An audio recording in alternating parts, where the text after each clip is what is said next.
All right. Good morning, everyone. Happy Thursday morning. My favorite day of the week. For those of you who don't know me, my name is Debbie Morrow. I founded the Real Estate Agent Referral Network and Marketing Tips Facebook group about 6 years ago now. We started doing we started doing virtual coffee probably 5 years ago. We still have at least one of the OGs with us today. Chris Dow was one of the very first people that started coming to our virtual coffees when we would have three, four, five people on virtual coffee. And look at us today. There's right now we have 51. We usually have between 75 and 100. So there's still people filtering in. I'm still letting people in. So we're excited you're here. This is your first time. We're excited that you found us. Each week we have a speaker. And this week we get my dear friend, Bill Gross. And so I've known Bill for, I don't know, 7 years or so, and have watched everything that he's doing in the probate world. He's been a speaker on our call a few times in the past, but probably not for at least a year, maybe 18 months. And so I thought it was time we had him back and let him share with you what he's done in the probate world and how to really dive in, and if this is a good fit for you, make it your business model and show you how you can grow your business in probate if you have the right type of personality and heart for service. So without any further ado, I'm going to turn it over to Bill and let him, kind of kick this thing off. Bill, thank you for being with us this morning. Debbie, thanks so much. I hope you know by now, anytime you ask me, I'm available. You've been such a good friend and colleague over the years. And, I really attribute a lot of the success to kind of working side by side with you. As you built this platform, I built mine. Just a little bit of background. If you guys could, I see we have a bunch of people on the call right now. If you could put in the chat box two separate quotes, one would be, or two items. One would be, what state are you in? Right? So I can speak to the right state because probably it's different by state. And second, I imagine everybody here is a real estate agent, but maybe talk about, do you consider yourself new? Do you consider yourself established? Or do you consider yourself, successful and growing and always looking for new tips? So if you kind of put kind of A, B, or C, brand new, kind of, middle ground and you're building business, and then C, you kind of at a level where you're building at a high level, but you're looking to grow. I'd love to know that information. And I can appropriate. Okay, so Tennessee, welcome. Texas, I do a lot of work, a lot of people in Texas. I know Washington State is similar. I'm a real estate broker in Los Angeles, California. 6 years ago, I set out, I knew that I needed to have a niche and I needed to have some way to distinguish myself because there's so many real estate agents. And if you just commoditize yourself, it's like a race to the bottom as far as cutting fees. I could see that was one of the things that was happening. And second, at that time, I was, relaunching my career. I was at the time 60 years old, and I didn't have the same physical energy I had when I was younger. When I was young, I could work, 16 hours a day and 7 days a week. And I'm religious. I don't work on my Sabbath. I have family commitments. I'm also, trying to take care of myself physically and get exercise in. So I really needed to be efficient with my time and leverage and this is one of the keys for me, is leveraging my experience and my Rolodex. So rather than just leveraging my body by working more hours, I wanted to leverage assets that I had, people I knew, and things that I knew. And so I looked for a way to do that. And, I don't know if there's anything magical about probate, though it does cover all of us in real estate. I'll explain that. But I think what it was, I looked at, what three things. One, what was I good at? And I tend to be more intellectual and fact oriented and research oriented than, say, personality. I'm not the most exciting guy in the world. I do my best, but I want to play to my strengths. My strength was always I could read, I could understand things, I could write and present.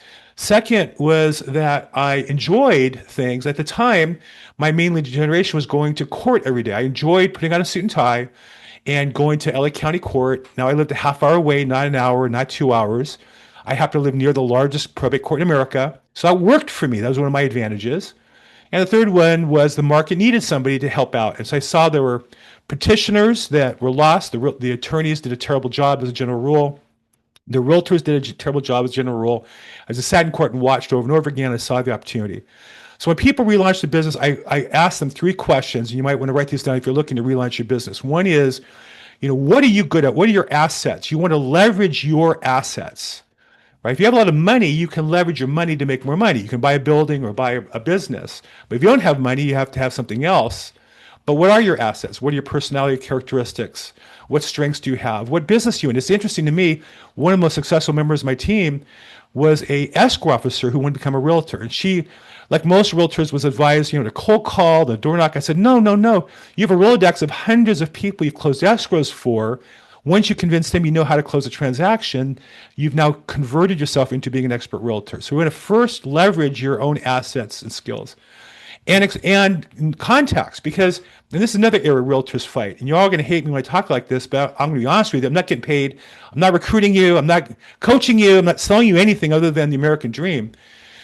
The biggest mistake agents don't leverage is the people they already know, because all marketing is taking strangers and making them into people that you know, and then getting people that you know to buy your product or service. So if you skip the people you know, you're throwing in the trash your already partially cooked leads. Makes no sense. And frankly, if you want to compete with Google and Facebook with strangers, good luck. But for me, when people who know, like, and trust me find out what I do, they're more inclined to work with me.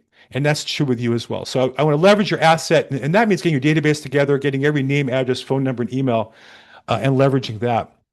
So that's leveraging what you have. Second is, what do you do or what do you not want to do? I did not want to door knock because I live in Los Angeles. I live in a place that's just not safe anymore. Not safe for me to walk around, even during the day. Maybe if I was younger, again, it'd be different. Maybe if I carried a gun, it'd be different. Maybe if I carried mace, it'd be different. But personally, I just feel vulnerable. I don't want to walk door to door. I don't want to cold call. I did that for years. I was great at it. But, at 6 years old, I feel like I should leverage my intelligence and experience, not that. But I did go to meet people. And I felt like if I was prepared, when people met me, they would get right away. I was honest, I was hardworking, and I was intelligent, and I was an asset. And as long as I was clear on what I was there for, then that works. So again, get clear on your prospecting method. Some of you are great with technology and want to buy Google ads and compete in that arena. Good for you. But for most people, find a way you can prospect and meet people, either door knocking or going to events. That's another one. I met Debbie kind of through a guy who organized real estate investor events. I would go to like 3 or 4 a week and meet people at events. It was another part of my lead generation method. And then third, look for a niche where there's a need for it in your marketplace. For me, it was probate. That might be the case for you, but probate is very broad. For me, it was probate, but the legal side. People hired attorneys who were bad. Attorneys didn't really know real estate probate. So I found that niche. But there's also probate, like helping people who are seniors relocate to new homes. There's also probate wealth management. There's also probate avoiding probate, estate planning. There's a lot of ways to approach it. You find the need that calls to you that you can help solve. And I would just say, as real estate agents, we get paid. The money we receive is the value we create for other people. So we get paid to solve problems. And so look for people who have problems that you can solve, and that's how you make money as a real estate agent. So that was my focus when I launched. I met Debbie through a networking organization, or I don't know how you refer to Casey, but like a coach and a networker and a group. And at the time, these are concepts that he talked about as well. And he challenged us to use social media to leverage our time and place. In fact, Debbie and I were in the same call where the coach challenged us to just do something online with video every day for 30 days. And I remember Debbie took that challenge. I took that challenge. And as I launched actually a Facebook group video that later morphed into a YouTube channel. Today, I think I have the largest YouTube channel in probate real estate in America. I have over 7,000 subscribers. It averages over 100 hours a day of watch time, 7 days a week. I don't work 7 days a week. I don't work 100 hours a day, but the videos do, because I've consistently built that audience following those principles. So again, I would say to everybody on the call, whether you want to be 100% in probate or your realtor just wants another deal or two, the process is the exact same. I would challenge you to get your database together, learn something about probate or avoiding probate, right? In many states, it's just having the right estate plan. Maybe there's an estate planning seminar that you like. Maybe there's an estate planning attorney that you want to interview. Maybe there's a type of deed in your state, ladybird deed in Texas, that you want to talk about. Something you've learned that you can share with your clients and create value for them. And they will naturally say, oh, wow, he or she knows something about this. Maybe if I have a different problem, they're the person I should call. That's the goal. You want to find people who have problems that reach out to you, you solve the problem, and that's how you get paid. And so every realtor, whether you want to do one deal in probate a year on top of your current 10 or 20 deals, or you want to make a business of this, it's a simple process. Learn something, share something that's going to help people of value, do it again, do it again, do it again. And eventually people call you with their problems and you learn how to solve them and get paid. So that sounds simple. That's a simple process. But that's what I do. And I just do it every day and talk to people about it. And so when somebody asks me, will I speak to a group of, 100 real estate agents across the country? To be honest, if Debbie said, well, I talked to just her and a friend, I'd say yes, because she's Debbie. But for sure, if I have a chance to talk to a bunch of people, why? Because some of you are in another state and you're going to have a client who dies, and maybe you're in North Carolina, but your client also owns a second home in Los Angeles. I want to be the guy that you call because you know that I'm an expert in probate. Not just I'm good looking and handsome, which I am, funny, which I am, but because you know I'm an expert and I'll take care of your customer because I know how to solve the problem that they have. And the problem might be finding an attorney in Los Angeles that's both competent and not expensive. Okay, so I talked a lot. I like to normally ask, get asked questions and answer them. So let me see. Well, Um, Bill, I'm I'll sorry. just open it up. Does anybody have any questions for Bill? Anything specific? You can either okay, Wendy, are you raising your hand? Yes. Yeah. Hey, So, Wendy. Bill, that's awesome. Thanks for all the information. I tend to do probates quite often and they fall in my lap. Good for you. There's a lot of aging population around here.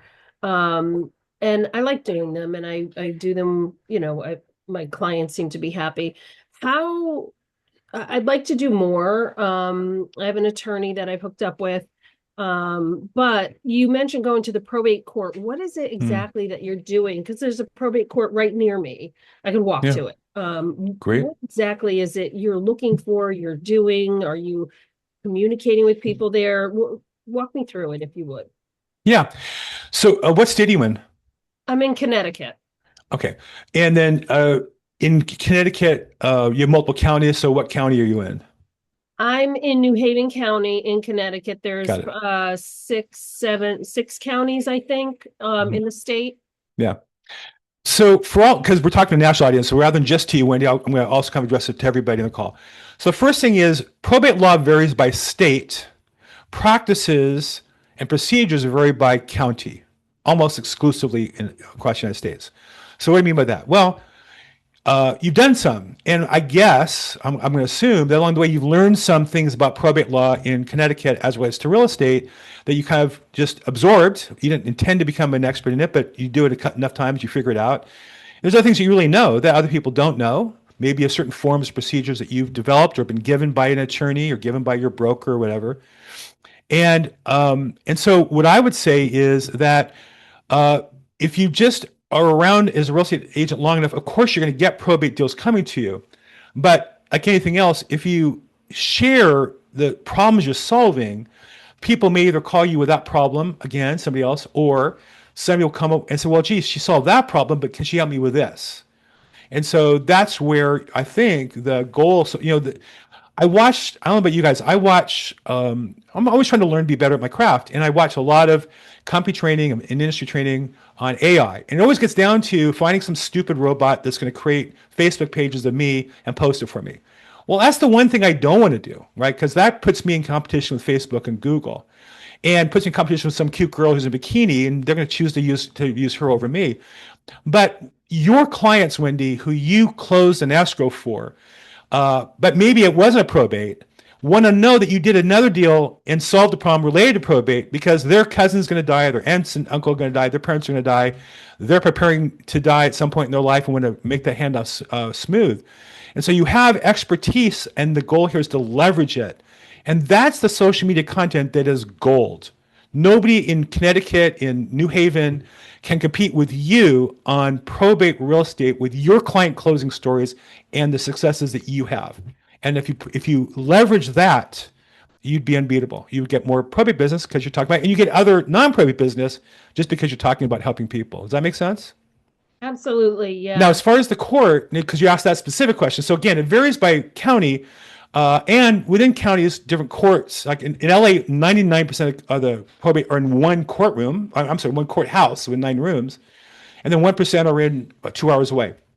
In other counties, there used to be in Los Angeles County, like 7 or 8 locations. They consolidated. So the rules change based on years. I would urge you to do 2 things. If you really want to become the master of probate or the mistress of probate in New Haven County or any county in America, the 2 things I would recommend you to master would be, one, the website for that county's probate department.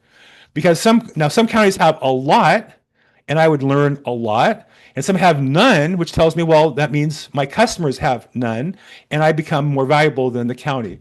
So I would master the online resources. One place you can find that easily, if you go to executorium.com, executorium.com, and there look under resources, and under there by your state and county, he's already pre-assembled most counties' material into a pretty easy forum. And so I recommend you to do that. Master the online. You'll find maybe the calendar is available or not. Maybe you'll find the map of where they hold them or not. You'll find when you go, so online there's a lot of good resources, forms, procedures, local rules. In most counties, there are what are called local rules. So you have statewide in Connecticut or Texas, and then each county has their own local rules, and you want to learn those, particularly as it relates to real estate. So number one, I'd master the online resources. And then number two, I would just go there and do recon, like the military. Before they landed at Normandy, they sent over, I don't know, spies or recon Marines, or I don't know what they did, but they sent over somebody to check out the tides and the sand and the weather and the this and the that. And there's a curve west, east. When's the sunlight? When's the sunset? Again, I don't know anything about it. I didn't serve in the military. I love military movies. My point is, you should go and do the work and check it out. And I found when I went to court, for example, they had a bulletin board that they put up stuff. And among other things, the LA County Law Library, which is part of the library system, free, had classes. I went to classes for free. I found they had online classes. I went there for free, met attorneys there, met families there. I learned where the computers were, what I could access only at court versus what I could access online, where the documents were filed, where I can get copies of the certified documents. So I would just go and do your recon, and I find that, and then find a way. Many of the public probate hearings are public in most states. Some are private, and so find where the publicly held hearings are. Usually, there's a calendar of public hearings, like at 8:30 in the morning in LA County, and anybody can sit in on that. One thing I learned was it's called for 8:30, but they didn't actually start court till 9:15. So you're sitting outside waiting with a bunch of nervous people. What a great chance to meet people and introduce yourself.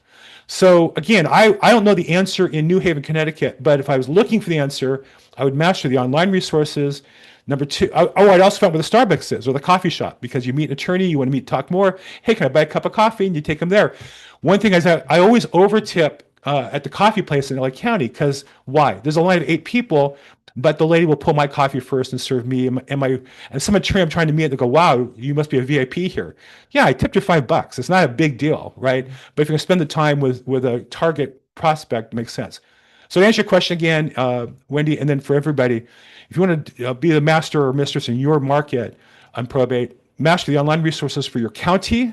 And number two, I would go to your county courthouse and reconnoiter. I'd go there at different times, understand the time things happen and the calendar and the resources, and then use that to your advantage. Thank you. Excellent. And I spelled it incorrectly the first time, and then Annette corrected that executorium. It's in there. Dom, did you have a question? I do. Thank you. Bill, I'm in Southern California too, and it's a fun place it is. I've even had trouble finding a good real estate attorney. What are some good tips on probate attorneys that are going to be realtor, investor friendly to this, as opposed to, those that are just trying to keep their own thing going, that actually want to collaborate? How do you find or even interview them, quickly and find those ones that are going to be helpful to this process? So I do know there's a whole world of people who recommend cold calling, cold mailing, cold this, cold that. I don't do any of that. The only thing I do that's cold is if there's an attorney who I see that I find interesting online, or he has a program that I get an email on that I'm interested in, I will cold call them and invite them to be a guest on my podcast. And I'll send them an email with a link to invite them to my podcast.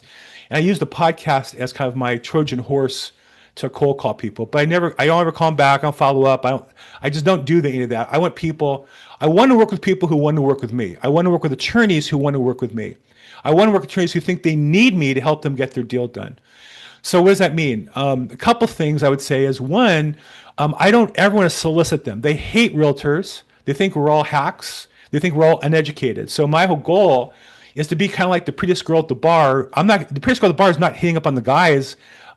She's waiting for the guy that she wants to hit up on her. And the fact she gets hit up by 5 people before is bait to get the guy she wants to hit up on her, right? So I want to be that kind of person. So I show up like an attorney. I dress like an attorney. I wear, suit and tie, always white shirt, dark tie, dark, Brooks Brothers suit. When I go to court, look the part. Now, advantage to me, I'm older. Advantage to me, I have gray hair. I don't play that's not my advantage. I play where it's my advantage. And I just try to be, polite and try to meet them and just ask questions and try to learn. You be very careful when you talk to attorneys. Never correct them. Never tell them something as though they don't know it already. It's kind of like, you have to be just really careful. Like talking to your boss in a corporate environment where if they say something wrong, you just can't correct it. You might say, that's funny. I understood this, or isn't it true this? Go to networking events in most markets. I'm sorry, Dom, you said you're in Southern California, LA County, Orange County. What part are you in? San Bernardino County. I'm actually in the high desert. Okay, so a little harder because you're more remote area, but in San Bernardino, there's quite active. There's a networking event coming up. I actually know the chair is Sam Price, and I would check out in any market area the Bar Association. Bar means where the attorneys, that's their organization. So Bar Association networking events, estate planning networking events. Third choice would be general business, where there's going to be a lot of attorneys. But I would say for you, San Bernardino County has a very active Bar Association. The events look so good to me. I would almost drive there from LA. I just don't go anywhere. And there's an event I'd love to go to, a holiday event for the estate planning in San Bernardino. But again, it's a little out of my range. But I would say that I would look for those events, meet people, don't ask them for the business, just tell them where your expertise is, what you can do for them. The thing I would say about relationships, because you're asking me really, how do I build relationships with attorneys as referral sources? And I got great advice when I got married. I don't say I follow it. I'm very careful to say, I'm not saying I'm a great husband. I'm good enough to know the right answer. And I've somehow been married for 39 years next week. So I'm just going to share with you the advice he gave me, but it applies to business, which is the key to success in any relationship is not finding the right partner, it's being the right partner. So if you want to develop a relationship with an attorney, the key is not finding the right attorney. The key is you being valuable to the attorney, offering them services and help in their practice. Then they have to use you. And a couple that I use are, they need estimate of value. Yes, they can go into Zillow or Redfin, but they all kind of poo-poo that. And so I give them a more detailed comparative market analysis on the properties. I offer that to them as a service. Just email me and you'll get it back. You'll get it back within an hour most of the time. I offer deeds. We have access to public records to the title company. I'll pull the deed that has the vesting or the chain of deeds that show the chain of title are common things that I do. And so that's where I try to offer service and help them. And then as a result, they ask me a question. They have a problem and my job is to help solve it. Does that answer your question? More than I expected. Thank you very much, sir. Sure, my pleasure. Excellent. Alicia. Hey. Hi, Bill. Thank you so much for this wealth of information. It is amazing. Thank you. My question is more like, how do you find the time? Because I'm listening to all that you do. How do you actually find the time to do your podcast, your events, socializing, networking, and then still be able to help sell the probate homes? Like, how is your time management? I think that's my biggest question. Well, I think the first thing I would say, kind of the predecessor question, your question is, I'm running a business. I'm not in a job. Right. And so as a business, you only have 2 things you can invest in any business to get a return. You either are investing money or you're investing your time. And you need to look at where you spend your time as an investment in your business. So oftentimes realtors will go to a meeting just because they have nothing else to do. Or, gee, I'm going to work 8 hours today and I have nothing to do for 6 of them. Oh, here's a Zoom call on how to use AI. And it's just a bunch of nonsense for an hour and a half. We as realtors would jump onto that. And so I would say I'm very selective about where I spend my time. And to be honest, Alicia, today, now this is 2025, and I'm now 66 years old. When I launched, 6 years ago, I went to court every day, 5 days a week, and then I went to a networking event. My goal was to go to one event where I could meet people every day, 5 days a week. Now today, I don't go to court in person. COVID, shut down for a while, and now it's online. Mhm. And I don't go to networking events. I don't want to. I want to exercise. I want to spend time with my grandkids. At 4 o'clock, I'll walk over and play with them for an hour or two. So, but I use the video as my lead generation. Now, I've built some systems to make it efficient for me to to run my podcast. I've worked on it for 6 years now, and just in parts of it run on autopilot now. I don't edit. I don't spend a lot of time inviting people other than target people on the call. And I only have one, you know, period a week for about an hour that I actually have to do research. Most of my podcasts are interviews, which are easier for generating content, and something that I've become good at. I've done now over 1,000 interviews with attorneys and real estate people, and so after a while you get good at it.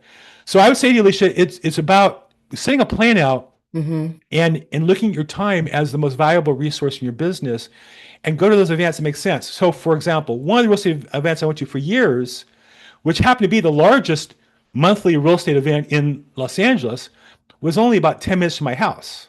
So I Mm-hmm. went to that one. There's another event that's great that's in Pasadena, which at rush hour for me is about an hour and a half. I've never gone there. I like to helicopter in and be there, but time wise, an hour and a half there, maybe an hour back, that's 2.5 hours. If I'm there for 2 hours, it's 4.5 hours. To justify that time, I'd have to get a lot of money or a lot of contacts. It's hard to do. So I would just kind of turn the question back on you and say the key is to look at your time as the most valuable resource in your business and spend it where you can leverage yourself and make money. Okay. Thank you so much. That's very helpful. My Very pleasure. helpful. Thanks. Great. Excellent. Peggy. Yes, hi, good morning, Bill. Nice to Hey, see you Peggy. again. I just wanted probate, there's probate and then there's trust. How is trust? Everybody's supposed to be in a trust to avoid probate. How's that affecting your business? Well, there's a misconception that if you have a trust, you avoid probate. It's true that you probably will avoid going to court for probate if you have a trust. It's true. But plenty of times trusts get sued because the administrator and the heirs don't get along, or the trust is written with a defect like the people who they wanted to have administered don't want to administer it, or they passed, or something happened like that. Or, they forgot to put the property in the trust, or the husband got married afterwards or before and didn't disclose it, and the ex-wife pops up. So I would say there's plenty of business I do that are technically in trust, but that's all managed in probate court and under probate law. So does it does am I going to run out of business if everybody had a trust tomorrow? Would I run out of business? No, it'd look different. There'd be plenty of cases where people opened trusts and didn't put the real estate in the trust.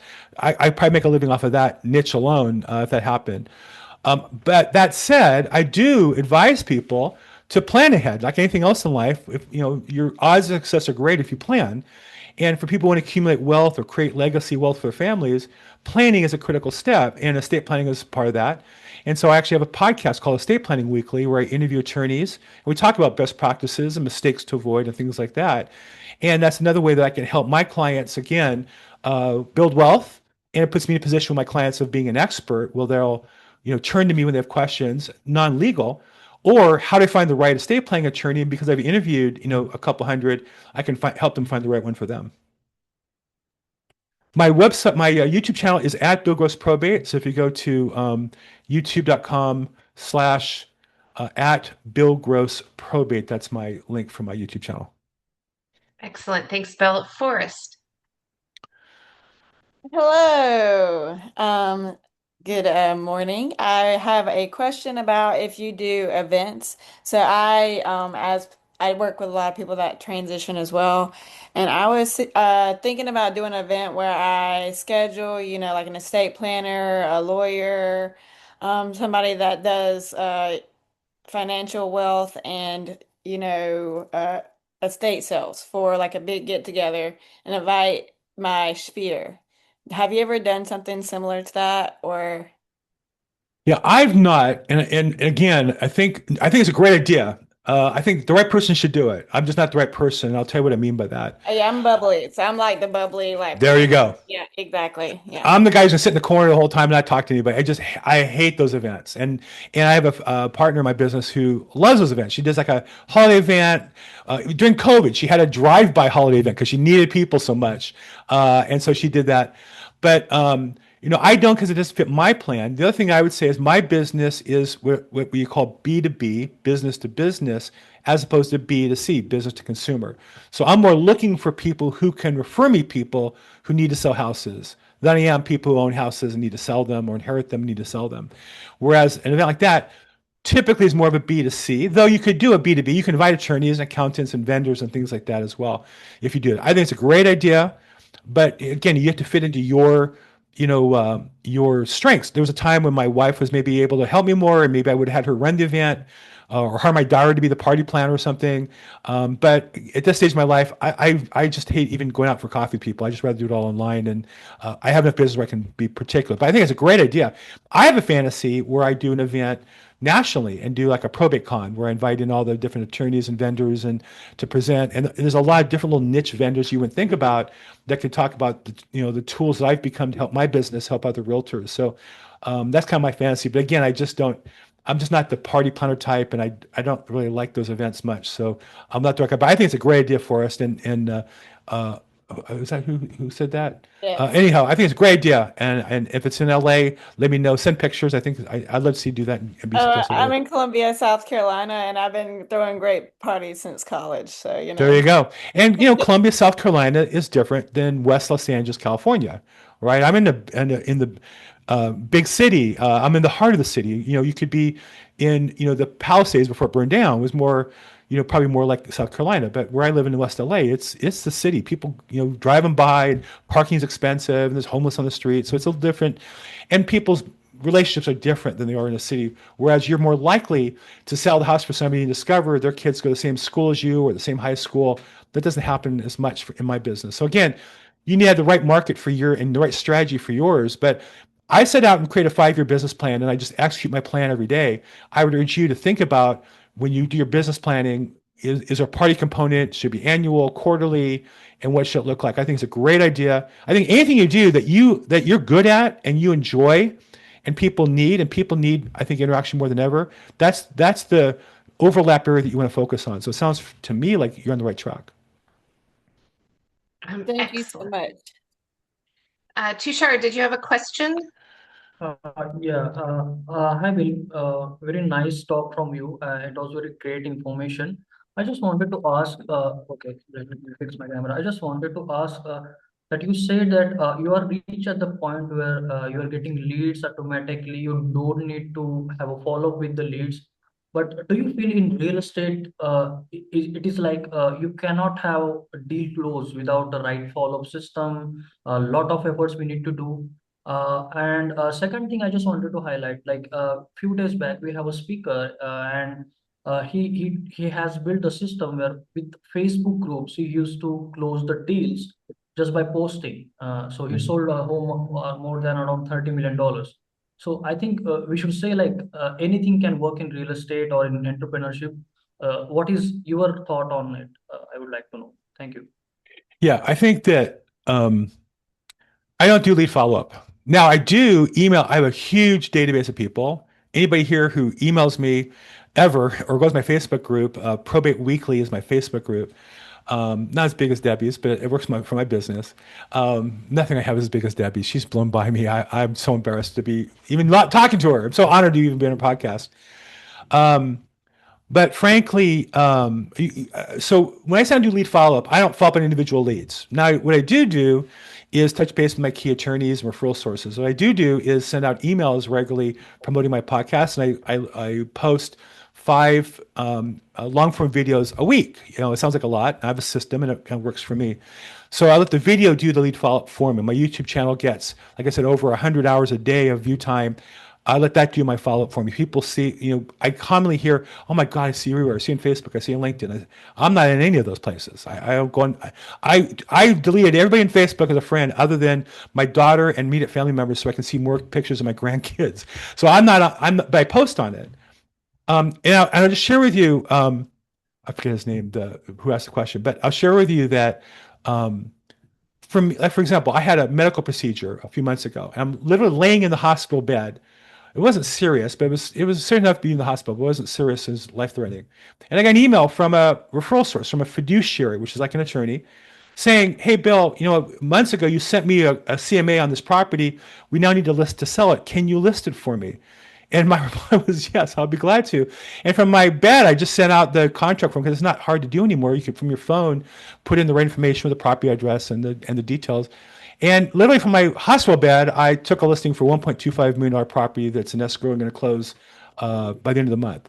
So I think the thinking is, if you have enough leads, good leads coming to you. You don't have to chase the low quality leads. I laugh all the time when I hear CRM companies, like I heard a podcast this week, and they said, the average realtor calls a lead they get from Zillow like 1.5 times, and they should on average call them 10 times. I'm thinking, why would you want to call somebody 10 times just to get them on the phone?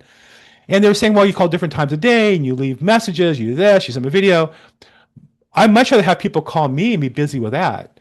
And so it really gets down to where in the cycle of business you are. If you're at the tail end of the cycle, you have to kind of live off the crumbs of the marketplace. You probably have to talk to 10 people to get a lead and call them 10 times. But if people see you as an expert and see your time as being valuable and will click into your calendar. I use Calendly, and people click in my calendar all day to ask me questions or for help. Well, I'm not chasing them. If they don't call me back, I'm not going to call them to list their house. I really don't care. If you don't want to work with me, and here's another part, because I think this is just true in all relationships. If you don't want to work with me, I don't want to work with you. I really don't. If you don't think I'm great, I don't really want to work with you, because if you think you know as much about real estate as I do as a seller, you're a nightmare to work with. You're going to tell me about the pricing. You're going to tell me, well, Zillow has my house 100,000 higher, so I think we should list it higher. You didn't look at the comps. You didn't read the detail. You didn't check that house that sold for the high price had a view, yours doesn't. They're in good condition, yours is not. And you're going to tell me how to sell the house. I just don't have the patience or want to deal with that. So I think the answer, a lot of the marketing is, if you're not good at your business, you better be great at marketing to make a living. If you're just an average realtor, if you don't really know the forms and the contracts and the procedures and the details behind helping your customers, then you better have 10 million Facebook leads and 10 million Zillow leads and 10 million Google leads and use all kinds of AI robots to sort through them and compete with the Zillow. Good luck with that. But the alternative is, be so good at what you do that people call you with problems and you solve them and you get paid. That's the turning the table. And I think that's the only long-term strategy, because with the changes in AI, I don't think the other format's viable for the long run. I think it's just getting harder, and people sell you systems they don't use. I'm telling you, I'm not selling you guys anything. I hope you know this. I'm not recruiting you. I'm not selling you coaching. I don't have any data sources. I don't have any websites. Nothing. I'm here because Debbie asked me to at 7 in the morning be in a call and share with you guys. Now, obviously, I want to sell you one. I'm a great realtor to help with probate in Los Angeles. If you have a listing here that needs help, call me. I'd be glad to help out. Or even nationally, I'd be glad to help out. But my point is, I'm so good, I don't need to do all that stuff. And I think that's the goal you want to get to, is be so valuable people call you, not that you have to chase them down 50 times to get them to sign a listing contract. Excellent. Thank you so much, Bill. All right, we are going to go into breakout rooms because we have 15 minutes left on this call, and Bill has answered a ton of questions, so I appreciate that. Bill, do you have an icebreaker question for the people as they go into the breakout rooms? Yeah. What's the number one thing you have to prove on next year to improve your business? Love that. All right, here we go, guys. Opening all of the rooms. You guys go to your room. All right, turn that recording back on. Thank you, guys. So tell me, we have 5 minutes left. Who had some amazing ideas? Somebody had an amazing idea in your breakout room. MD, go for it. You Well, had an unfair advantage though, because I saw that you were with Bill by yourself. So you had 10 whole minutes. I probably changed my life with the lesson I got from Bill. It was just a little bit getting end. I couldn't finish these things, but this is probably out of the best of anybody that I feel of, that I'll put a hazmat suit on me, what kind of the negativity. So that Bill is right here, that every time I'm gonna talk with all the negative people around me, I'm gonna say I have a hazmat suit. Your negativity cannot touch me, and I have a strong mentality that I will try to go do what I got to do. So motivate yourself. Nobody's gonna be. The world is like a. It's not a free place. You gotta fight for yourself, like at the Sylvester Stallone long 2 minute line. You got to do. You got to face all about you. How I do it, how I help people, how I face everybody. So thank you, Bill, for that. I don't know if he's still here. Thank you. And that is the best part I learned on my in life. Very Excellent. short things. Excellent. All right. Peggy, you have your hand up. Yes, Dean Knight. Is there were a couple people that have been working in probate, but Dean said patience. He didn't really say patience, but I got patience out of that. He worked with people. 3 years later, he's still getting calls from them. And he says sometimes it takes them a long time before they're ready to move. So you really have to have a lot of patience. And you probably also need a backup plan to be making money because it takes them so long to move forward. Yeah. And grief is a stopper. Yeah, certainly. All right. Thank you, Peggy. You guys, one of the things Bill said when he was talking was how to make content and how to get people to trust you. And, working with clients is how you build that trust. You talk about what you did for them, how you worked with them, that kind of thing. I actually dropped a link in the comments because probably a month ago or so, we had Vianney here who created an app that was super cool. That would allow you while you're out and about, say you just got done working with a client and there was something super cool about working with them that you wanted to make sure you didn't forget to promote or to talk about on your social media. I know Bill doesn't do social media like the rest of us do, but you could talk into your phone and tell it all this stuff, and it is trained to speak like you, and it will create posts that go to Facebook and Instagram and that kind of thing for you. So check out that link. I know that he said, I talked to him just the other day and he was planning on doing some kind of Black Friday promotion. So you may want to just bookmark the link and check back with it in a few days or whatever so that you can get into whatever promotion he's going to have. I did not look at the website to see if that Black Friday promotion was up there yet. So anyhow, first of all, Bill, thank you so much for being here today. Without asking for anything from these people, I think they learned a lot from you and know that you are their go-to probate realtor in the Los Angeles market. So thank you for being here and sharing with us all your knowledge and how to get started. We appreciate that. Ramjel has been dropping the contact information in the chat with the YouTube channel where you can watch the recording of this. It will likely be up tomorrow afternoon sometime because yes, we do a little bit of editing and stuff. So it takes us a little bit to get it up there.